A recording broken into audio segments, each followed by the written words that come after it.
के पुरुबवा आरे निमिया के गछिया सानना पलनवा निकल लागे हो सानना पलनवा निकल लागे कि झूला झूले मोरी मैया ए झूला झूले मोरी मैया बड़ी निमन लागे कि झूला झूले मोरी मैया। अब भक्त कौना भाव में कहती है भैया कि गांव के पुरुबवा हे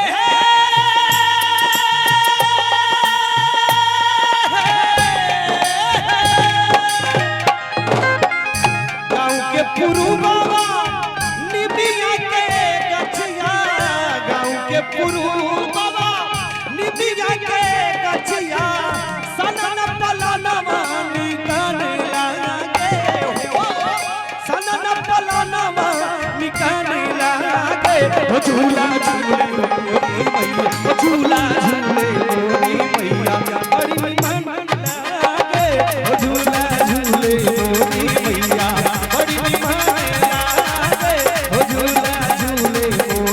मैया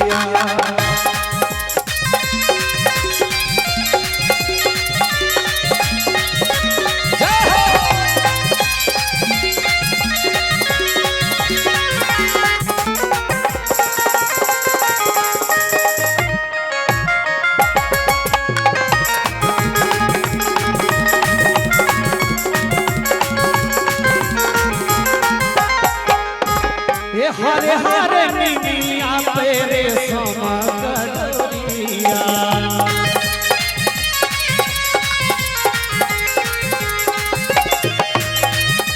और कि हरे हरे निमिया पेरे समगरिया हरे हरे निमिया पेरे कि हरे हरे निमिया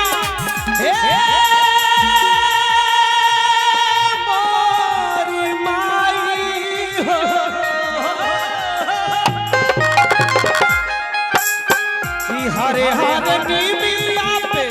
रेशम के डोरिया हरे हरे निमिया पे रेशम का डोरिया हो रेशम का डोरिया रेशम का डोरिया कि हरे हरे निमिया पे रेशम का डोरिया हरे निमिया पे रेशम का डोरिया ये झूले उठी चली भोरवरिया ये झूले माई उठी चली भोरवरिया कि चनन सुरूजवा ये चनन सुरूजवा चनन सुरूजवा ये चनन सुरूजवा चनन सुरूजवा फीका लागे ओ झूला झूले मोरी मैया ओ झूला झूले मोरी मैया बड़ी मन लागे हो झूला झूले मोरी मैया बड़ी मन लागे हो झूला झूले मोरी मैया।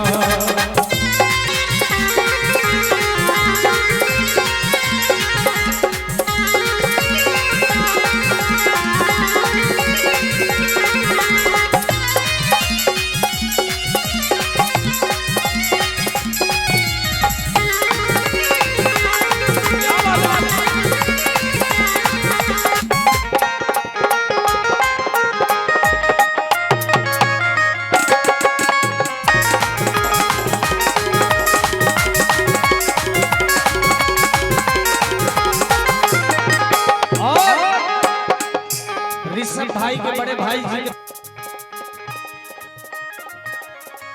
माई के भक्त गुणगान करता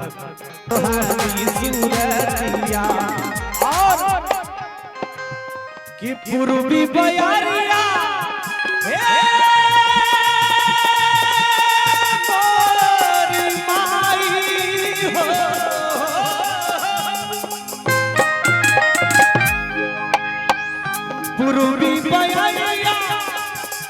पूर्वी बयरिया पूर्वी बयरिया ठिकाने लागे हो पूर्वी बयरिया ठिकाने लागे हो झूला झूले मोरी मैया हो झूला झूले मोरी मैया बड़ी मन लागे हो झूला झूले मोरी मैया बड़ी मन लागे हो झूला झूले मोरी मैया बड़ी मन लागे हो झूला झूले मोरी मैया बड़ी मन लागे हो झूला झूले मोरी मैया बड़ी मन लागे हो झूला झूले मोरी मैया हो झूला झूले मोरी मैया हो झूला झूले मोरी मैया।